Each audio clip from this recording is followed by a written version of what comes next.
सरकारी ऑफिसर ने कहा। जोधपुर के राजा रणविजय सिंह जी राठौड़ को इन्फॉर्म किया जाता है कि क्योंकि 3 साल के लंबे टाइम के बावजूद राठौड़ परिवार सरकार और बाकी बिजनेसमैन से लिया कर्जा चुका नहीं पाए, ऐसे में उनका सारा बिजनेस और ये आलिशान मैंशन ऑक्शन किया जाता है। जोधपुर का रूप महल सदियों से ही अपनी शान और शौकत के लिए फेमस था। रेयर मार्बल से बने उस महल पर जब सूरज की किरणें पड़ती थीं, तो वो सोने की तरह चमक उठता था। महल में लगे विंटेज झूमर उसकी रोशनी का सिंबल थे। लेकिन आज उस महल की चमक और रोशनी नजर नहीं आ रही थी, या फिर यूं कहे कि वो चमक और रोशनी हमेशा हमेशा के लिए मिटने वाली थी। उस ऑफिसर की आवाज सुनते ही महल में मौजूद सभी लोग, जिनमें शहर के कुछ बड़े लोग भी शामिल थे, वो सभी चौंक उठे। लेकिन खेल अब भी खत्म नहीं हुआ था। और क्योंकि चंबल के राजा प्रताप सिंह जी राठौड़ परिवार का लिया सारा कर्जा चुकाने और रूप महल को खरीदने के लिए तैयार हैं, ऐसे में सरकार राजा रणविजय सिंह जी को यह महल छोड़ने और अपना कारोबार प्रताप सिंह जी को सौंपने का आदेश देती है। उसी सरकारी ऑफिसर ने कहा और सभी को हैरत में डाल दिया। रणविजय सिंह जी, क्या आप अपने फेलियर के बारे में कुछ कहना चाहेंगे? वहां मौजूद सभी सरकारी ऑफिसर जोर जोर से हंसने लगे थे। प्रताप सिंह अपने आप को पावरफुल फील कर रहे थे। उन्होंने राजा रणविजय को नीचा दिखाते हुए कहा, अब इनके पास कहने के लिए कुछ बचा ही क्या है? मैंने इनसे इनका सब कुछ जो छीन लिया। सुकाकोसा सरकारी ऑफिसर काफी जल्दी में नजर आया। तो फिर देर किस बात की? रणविजय सिंह जी, आपके सामने सारे डॉक्यूमेंट्स मौजूद हैं, जल्दी से साइन कीजिए और हमें भी फ्री कीजिए।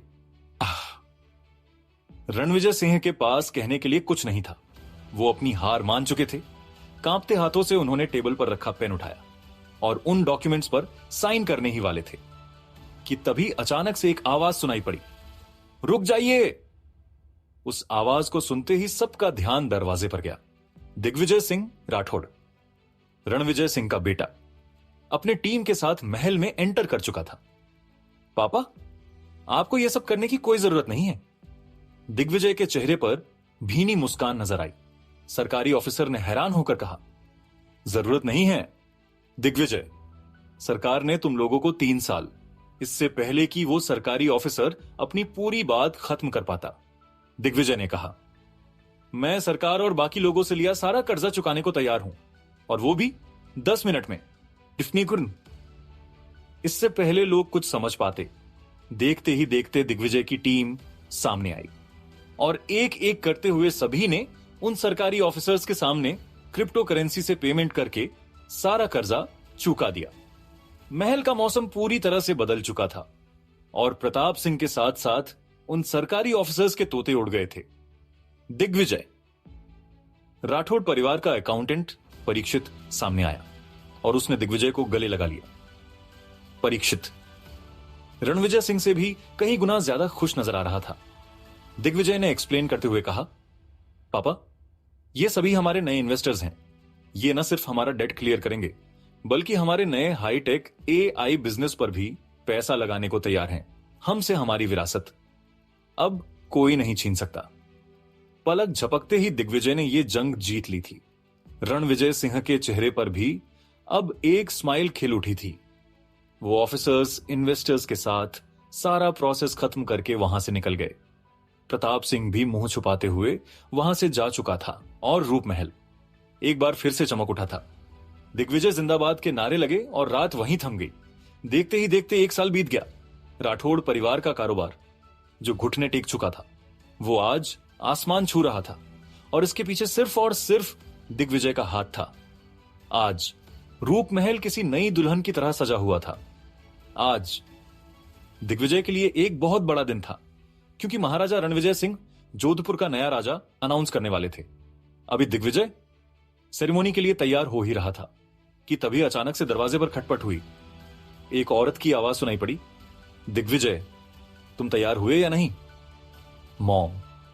दिग्विजय की आंखों में एक अलग ही लेवल का रिस्पेक्ट नजर आया, और आना भी था, क्योंकि वो औरत और कोई नहीं बल्कि रूप महल की महारानी, रणविजय सिंह की बीवी और दिग्विजय की मां सिंधुजा थी। दिग्विजय, आज तुम्हारे लिए बहुत बड़ा दिन है। वैसे तो इस क्राउन का बोझ तुम पहले ही अपने कंधों पर ले चुके हो, लेकिन हर एक महारानी का सपना होता है कि वो अपने बेटे का राज तिलक होता हुआ देखे, और तुम मेरा वो सपना भी आज पूरा करने जा रहे हो। हमेशा खुश रहो और इसी तरह जोधपुर किंगडम को हजारों साल के लिए रूल करते रहो। जोरम सिंधुजा की आंखों में खुशी के आंसू साफ झलक रहे थे।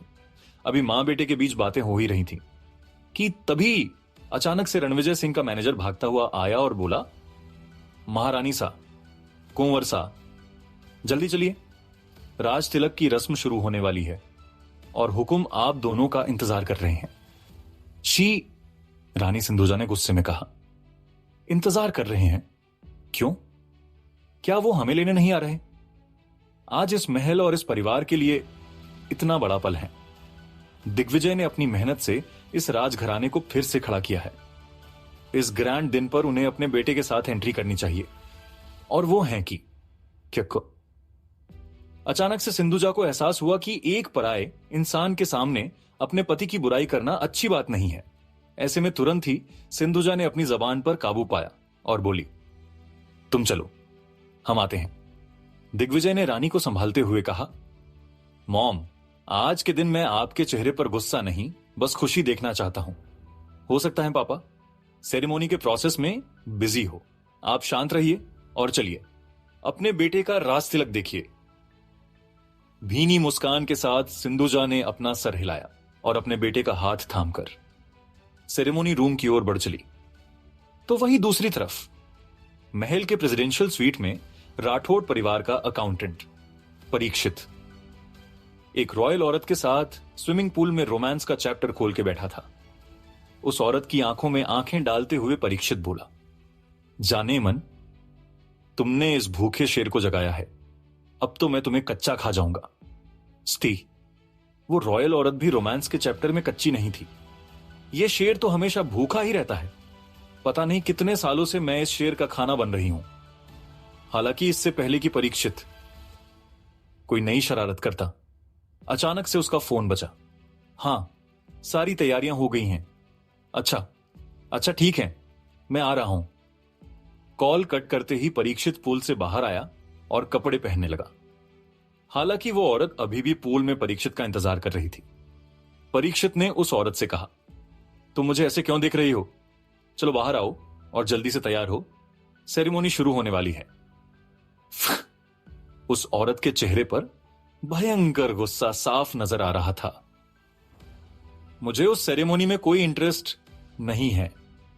मैं दिग्विजय को उत्तराधिकारी बनते हुए नहीं देख सकती। तुम्हें जाना है, तुम जाओ, मैं नहीं आ रही। परीक्षित के चेहरे की शातिर मुस्कान कुछ और ही बयां कर रही थी। डार्लिंग, इतने सालों का इंसल्ट आज खत्म होने वाला है। अपना टाइम आ गया। अब दूसरी तरफ रूप महल के आंगन में रोशनी, शहनाई और तालियों की गूंज साफ सुनाई पड़ रही थी। महारानी सिंधुजा और कुंवर दिग्विजय के बाद जैसे ही महाराजा रणविजय सिंह की एंट्री हुई, वैसे ही सभी लोग अपनी अपनी जगह से उठ गए थे और इसी के साथ राजसी सेरेमोनी भी शुरू हो चुका था।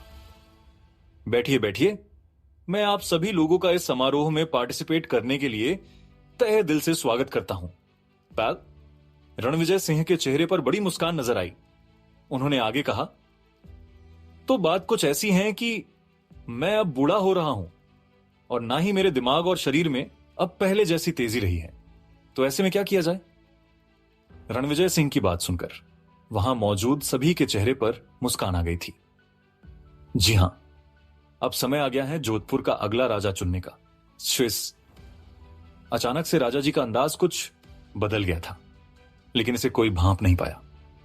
सिंधुजा अपने आप पर काबू नहीं रख पाई और बिना मांगे उसने अपनी राय पेश की। हुकुम, अब कब तक आप बातों को गोल गोल घुमाएंगे? जल्दी से अपने बेटे दिग्विजय का नाम अनाउंस कीजिए। सबको पता है आपका अगला उत्तराधिकारी कौन है, फिर शाही भोज का आनंद भी तो लेना है। राजा रणविजय ने स्ट्रिक्ट अंदाज में कहा, महारानी, महारानी, आप थोड़ा शांत हो जाइए। सदियों से जो प्रथा चली आ रही है, मैं उसी का पालन करने जा रहा हूं। मुंह बिगाड़ते हुए रणविजय सिंह ने कहा और चिल्लाते हुए पंडित जी को बुलाया। सबको हाथ जोड़ते हुए पंडित जी ने महल में कदम रखा और उनके अंदर आते ही रणविजय सिंह ने उनके हाथ में दिग्विजय की कुंडली थमा दी। रणविजय सिंह का यह अंदाज सबकी समझ से परे था। दिग्विजय रणविजय सिंह का इकलौता बेटा था, तो ऐसे में यह कुंडली का नया नाटक काफी अजीब लग रहा था। राजा रणविजय ने पंडित जी को ऑर्डर्स देते हुए कहा, पंडित जी देखिए, इस कुंडली को और बताइए, क्या दिग्विजय की राशि में राजयोग हैं? समारोह की शुरुआत से लेकर अब तक रणविजय सिंह ने एक बार भी अपने बेटे की ओर नहीं देखा था। महल की हवा अचानक से काफी भारी हो गई थी। पंडित ने दिग्विजय की कुंडली को गौर से देखा और 10 मिनट के विश्लेषण के बाद पंडित के माथे पर शिकन की लकीर नजर आई। दग, महाराज माफी चाहता हूं, लेकिन कुंवर दिग्विजय के भाग्य में राजयोग नहीं बल्कि एक श्राप है। अगर वो आपकी गद्दी पर बैठा तो ना सिर्फ रूप महल बल्कि पूरा जोधपुर बर्बाद हो जाएगा। सट्यो। ये बोलते हुए पंडित ने अपना चेहरा नीचे झुका लिया था। पंडित की बात सुनते ही पूरे महल में खामोशी की लहर दौड़ गई, जैसे मानो पैरों तले जमीन खिसक गई हो। 1 सेकंड से भी कम समय में रणविजय सिंह ने अपना फरमान सुना दिया था। अगर ऐसी बात है तो दिग्विजय मेरी गद्दी पर बैठने के बिल्कुल लायक नहीं। सुशिव। सिंधुजा अपने गुस्से पर काबू नहीं रख पाई और अपने बेटे के खातिर सीधे उसने भरी सभा में अपने पति को खरी खोटी सुना डाली थी। अब मैं इन सब रिग्रेसिव बातों को नहीं मानती। दुनिया कितनी बदल गई है और अब तो आप भी एआई टेक बिजनेस की चकाचौंध में डूबे हुए हैं, जहां एक तरफ दुनिया में नई नई टेक्नोलॉजी इन्वेंट हो रही है, तो वही आप अभी भी पुराने रीति रिवाजों को गोद में लेकर बैठे हुए हैं। आज के जमाने में कुंडली कौन दिखाता है? अगर दिग्विजय के भाग्य में राजयोग नहीं है तो फिर रूप महल फिर से कैसे चमक उठा? यह सब दिग्विजय का ही तो किया हुआ है, और वो आपकी गद्दी पर नहीं बैठेगा तो फिर कौन बैठेगा? भले ही दिग्विजय का अंदाज शांत था, लेकिन उसकी आंखों में भी गहरा रोष देखा जा सकता था। उसने नरम आवाज में कहा, पापा, मैंने इस परिवार और जोधपुर के लिए इतना कुछ किया, क्या वो सब मायने नहीं रखता? क्या अब एक कुंडली और एक पंडित मेरा फ्यूचर तय करेगा? महल में मौजूद लोगों के मन में भी कई सवाल थे, लेकिन रणविजय सिंह के सामने किसी की भी मुंह खोलने की हिम्मत नहीं हो रही थी। तो क्या अब रणविजय सिंह खुद ही अपनी गद्दी संभालेंगे? क्या जोधपुर को कोई नया राजा नहीं मिलेगा? ऐसे कई सवालों के बीच अचानक से रणविजय सिंह ने अपनी जेब से एक और कुंडली निकाली और पंडित से कहा, पंडित जी, अब जरा इस कुंडली पर गौर फरमाइए और बताइए कि यह कुंडली क्या कहती है। पंडित ने तुरंत ही रणविजय सिंह के हाथ से वो कुंडली ली और उसे देखते ही हिल गया। 2 मिनट उस कुंडली को देखने के बाद पंडित किसी घायल कबूतर की तरह फड़फड़ा रहा था। महाराज, इस कुंडली में तो सभी ग्रह अपनी अपनी भूमिका बखूबी से निभा रहे हैं। ये कुंडली जिस किसी की भी है, उसी इंसान में असली राजयोग है, वही है आपका असली उत्तराधिकारी। अपनी बात कहते हुए पंडित ने एक बार फिर अपना सर नीचे झुका लिया था। मजे की बात तो यह थी कि उस कुंडली को देखकर सिर्फ वो पंडित शॉक्ड नहीं था, बल्कि उस पंडित की बात सुनकर महल में मौजूद सभी लोग एकदम चमक उठे थे, खासकर सिंधुजा और दिग्विजय। किसी को समझ नहीं आ रहा था कि आखिर वो कुंडली किसकी थी और रणविजय सिंह ने वो पंडित को क्यों दी। अचानक से महल में फुसफुसाहट का दौर उठा और सभी लोग धीमी आवाज में रणविजय सिंह की हरकत पर बहस करने लगे। एक शख्स ने दूसरे शख्स से कहा, वो कुंडली किसकी होगी? जिस किसी की भी हो, क्या फर्क पड़ता है?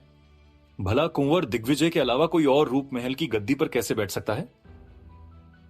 एक तरफ जहां शहर वाले बहस कर रहे थे और दिग्विजय और सिंधुजा इस माजरे को समझने की कोशिश कर रहे थे, तो वही दूसरी तरफ पंडित के मुंह से तारीफ भरे शब्द सुनकर रणविजय सिंह ने अपना डिसीजन ले लिया था। मुस्कुराते हुए रणविजय सिंह ने ऐलान किया, बहुत बढ़िया, तो आज से यही है मेरा अगला वारिस इस महल का, मेरी गद्दी का अगला उत्तराधिकारी। शु। रणविजय सिंह के ऐलान करते ही सिंधुजा और दिग्विजय के चेहरे पर 12 बज गए थे। सिंधुजा का गुस्सा 7वें आसमान पर पहुंच गया था। वो गुर्राई, किसकी है वो कुंडली? मैं जानना चाहती हूं कि आखिर कुंडली के इस भद्दे खेल में किसने मेरे बेटे से उसका हक छीना है? कटे अभी सिंधुजा ने अपनी बात खत्म ही की थी कि तभी अचानक से लिविंग रूम का दरवाजा खुला और एक शख्स ने शाही लिबास में एंट्री ली। मैंने तोड़े हैं दिग्विजय के सपने, वो मेरी कुंडली है, मैं देख। जहां उस शख्स को देखकर रणविजय सिंह की छाती चौड़ी हो गई थी, तो वहीं दूसरी तरफ दिग्विजय और सिंधुजा के पैरों तले जमीन खिसक गई थी। तुम! दिग्विजय की आंखें बड़ी, कुछ ज्यादा ही बड़ी हो गई थी। उस शख्स की आंखों में मस्ती साफ नजर आ रही थी, जिसे देखकर दिग्विजय का खून खौलने लगा था। हां मैं, क्यों? हिला डाला ना? कौन था वो शख्स जिसे देखकर दिग्विजय की आंखें फट गई थीं? क्या दिग्विजय उस शख्स को जानता था? क्या वो शख्स रणविजय सिंह की नाजायज औलाद है? क्या दिग्विजय रणविजय सिंह के फैसले का पालन करेगा या फिर अपने पिता के खिलाफ जाएगा? क्या सिंधुजा अपने पति को समझाने में कामयाब हो पाएगी? क्या रणविजय सिंह अपना फैसला बदलेगा या अपने फैसले पर कायम रहेगा? क्या वो शख्स रूप महल और राठौड़ परिवार के बिजनेस की बागडोर संभाल पाएगा? जानने के लिए सुनिए सिर्फ और सिर्फ पॉकेट एफएम पर।